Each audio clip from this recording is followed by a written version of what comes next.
एक बार की बात है, मगहर नगर में अकाल गिर गया था। हर तरफ पशु पक्षी भूख प्यास से मर रहे थे। पूरे मगहर नगर में त्राही त्राही मच गई थी। मगहर का बादशाह उस समय बिजली खान पठान था। नगर को अकाल से निजात दिलाने में वह भी नाकाम रहा। राजा तथा प्रजा सभी दुर्भिक्ष से परेशान थे। उस नगर में एक परमेश्वर कबीर साहिब जी के चमत्कारों से परिचित व्यक्ति था। एक दिन वह बादशाह के पास गया। बादशाह, काशी में एक कबीर नाम के बड़े प्रसिद्ध महापुरुष रहते हैं। सुना है उनके लिए कुछ भी असंभव नहीं है। उनके कई चमत्कारों ने लाखों लोगों को उनका शिष्य भी बना दिया है। बादशाह, अगर उन महापुरुष के चरण हमारे नगर की धरती को लगे तो बात बन सकती है और जरूर वर्षा हो जाएगी। अच्छा जनाब वजीर, हमने इस समस्या के लिए क्या नहीं किया। एक बार कबीर जी को भी परख लेना चाहिए, क्या पता नगर की ये बला टल जाए। क्यों नहीं जहांपनाह, काशी के राजा बीर सिंह बघेल आपके अच्छे जाने माने और विश्वास पात्र राजा है। वे जरूर आपकी बात मान लेंगे। जल्द उन्हें पत्र लिखकर उस महापुरुष को लाने का बंदोबस्त कीजिए। अब और प्रतीक्षा नहीं करनी चाहिए। जो आज्ञा जहांपनाह। बिजली खान पठान ने राजा बीर सिंह बघेल को काशी पत्र भिजवाया। प्रणाम हो महाराज। यह पत्र मगहर बादशाह बिजली खान पठान की ओर से है। प्रिय बंधु बीर सिंह, आज मैं एक बड़ी चुनौती का सामना कर रहा हूं, जिसका मुझसे कोई समाधान नहीं हो पाया है। नगर में पड़े अकाल के कारण सब और हाहाकार मच गई है। हमने सुना है कि आपके नगर में एक युक्त महापुरुष रहते हैं, जिनका नाम कबीर है। राजा बीर सिंह बघेल पूर्व ही परमेश्वर कबीर साहिब जी के चमत्कारों को देखकर और पूर्ण ज्ञान समझकर कबीर साहिब जी के शिष्य बन चुके थे। हम आपसे निवेदन करते हैं कि उन्हें कृपया करके हमारे नगर में भेजने की कृपा करें। शायद हमारे भी भाग्य उदय हो जाए। मैं आपका आभारी रहूंगा। मंत्री जी, बिजली खान बादशाह ने महापुरुष तो सही चुने हैं, लेकिन गुरुदेव का वहां इस प्रकार जाना उनका अपमान होगा। और अगर बादशाह में आधिनी नहीं आती है तो परमात्मा कोई रजा नहीं बख्श पाएंगे।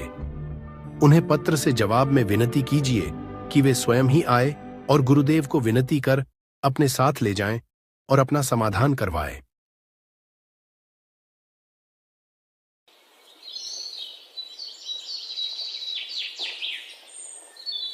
अस्सलाम वालेकुम जहांपनाह।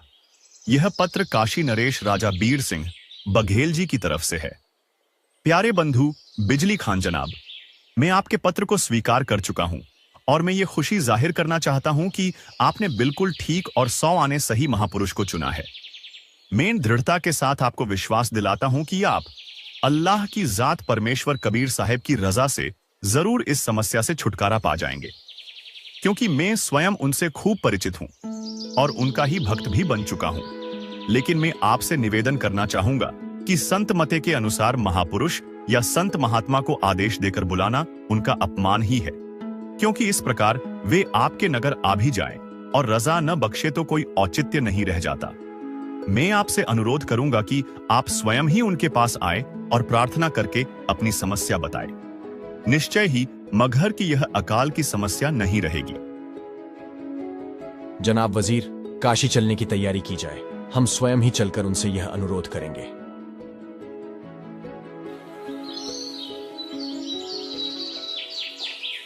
अगले दिन बादशाह बिजली खान पठान नगर के कई लोगों के साथ काशी के लिए रवाना होते हैं। कुछ दिन की यात्रा के बाद बादशाह का काफिला काशी राजा बीर सिंह बघेल के यहाँ पहुंचता है। दोनों राजा कबीर साहिब की कुटिया पर पहुंचते हैं।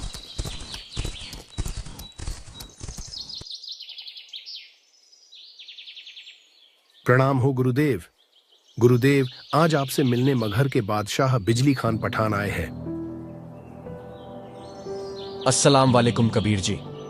हमने सुना है कि आप सभी धर्म को समान मानकर उनको सच्ची इबादत देकर बड़े चमत्कार किए हों। कृपया हमें भी कृतार्थ कीजिए। क्या हुआ बादशाह? मुझ गरीब से ऐसा क्या हो सकता है जो आप बादशाह भी नहीं कर पाए? हे अल्लाह की जात, आपके चेहरे से ही जान पड़ता है कि आप कोई सामान्य व्यक्ति या संत नहीं हैं। आप जरूर कोई दिव्य शक्ति है। हे महात्मा, हमारे नगर मगहर में त्राही त्राही मची हुई है। भयंकर अकाल के कारण रोज घरेलू पशु पक्षी दम तोड़ रहे हैं। अगर कुछ दिन और ऐसी ही स्थिति रही तो आमजन को नगर त्यागना पड़ेगा। ना कोई वर्षा हो रही है और ना ही नदी नाले बह पा रहे हैं। हे महात्मा, आप कृपया करके हमारे साथ चलिए और रजा कीजिए। ठीक है बादशाह, मैं जरूर आपके साथ चलूंगा और अल्लाह से अर्ज करूंगा। भगवान ने सुन ली तो आपका काम बन जाएगा। सभी बहुत खुश हुए और कबीर साहब घोड़े पर बैठकर मगहर के लिए चल पड़े। उधर से गोरखनाथ जी, जो स्वर्ग में थे, को पता चला कि मेरी जन्मस्थली गोरखपुर के पास अकाल गिरा है और वहां वर्षा के लिए कोई महापुरुष आ रहा है। ऐसे तो ये मेरा और नाथ परंपरा का नामो निशान मिटा देंगे। मैं स्वयं जाऊंगा और अकाल से राहत दिलाऊंगा। गोरखनाथ जी मगहर रियासत की बनी में आकर बैठ गए। कबीर साहब और बादशाह का काफिला उसी रास्ते से आ रहा था। कबीर साहब ने गोरखनाथ जी को पहचान लिया और उनका उद्देश्य भी जान गए। अरे बादशाह, आप इतनी दूर वहां काशी क्यों आए? आपके यहाँ महापुरुष तो पहले से ही विराजमान है। वो देखो उस पेड़ के नीचे बैठे, उनसे निवेदन करो, वे आपकी समस्या मिटा सकते हैं। बादशाह और कुछ लोग गोरखनाथ जी से जाकर निवेदन करने लगे। गोरखनाथ जी खड़े हुए और पास ही एक सूखी तलैया थी।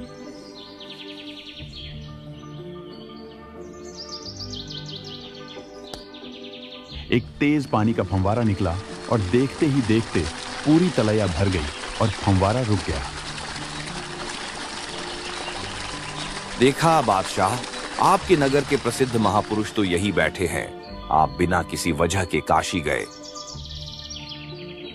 वो बात तो ठीक है कबीर जी, लेकिन नाथ जी, इस पानी से तो हमारे पशु ही तृप्त नहीं होंगे।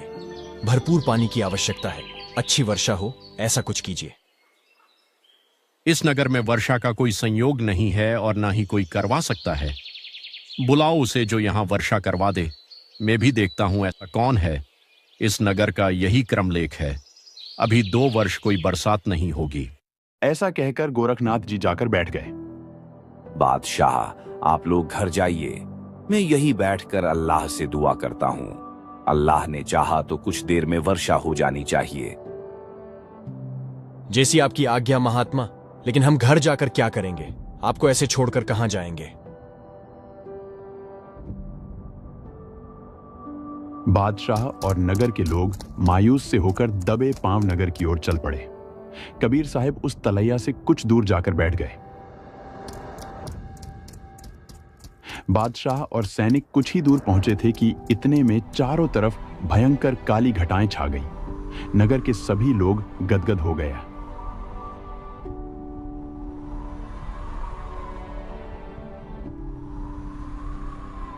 कुछ ही देर में नगर में भयंकर वर्षा शुरू हो गई। देखते ही देखते चारों तरफ पानी ही पानी हो गया। काफी देर की वर्षा से सभी नदी तालाब भर गए। बादशाह और नगर के सभी लोग बड़ी खुशी से कबीर साहब के पास पहुंचे और जयकारे लगाने लगे। कबीर साहब को बड़े आदर के साथ नगर लेकर आए।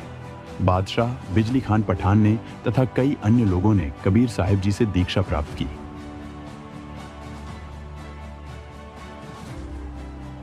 ये अनमोल ज्ञान जगत गुरु तत्वदर्शी संत रामपाल जी महाराज के सत्संगों का अंश मात्र है। संपूर्ण आध्यात्मिक ज्ञान के लिए सुनिए संत रामपाल जी महाराज के मंगल प्रवचन। आप संत रामपाल जी महाराज जी के मंगल प्रवचन संत रामपाल जी महाराज एप्लीकेशन पर भी सुन सकते हैं तथा उनके द्वारा लिखी पुस्तकें भी डाउनलोड कर सकते हैं।